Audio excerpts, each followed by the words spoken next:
Hi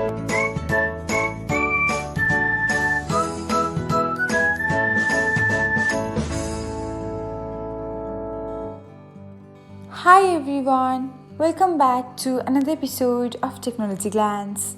In this video, I'm going to guide you through how you can turn off notifications for Facebook reminders. So, let's get started. Watch till the end and don't forget to subscribe to Technologyglance by hitting the subscribe button and press the bell icon so that you'll never miss another update. Without further ado, let's get started. First of all, open the Facebook app on your device. Please log into your account if you haven't already.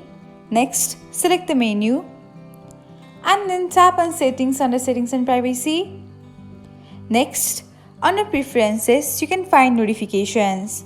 Tap to open it and then select Reminders. Next, toggle off the button beside Allow Notifications on Facebook. Then select Turn Off if you are on iOS. And that's it. This is how you can turn off Facebook reminders notifications. Thanks for watching. If you found this guide helpful, we will love it if you hit the thumbs up button below. We upload great new tech tutorials like this one every day. So don't forget to subscribe to our channel and hit the bell icon to get an update as soon as we post a video.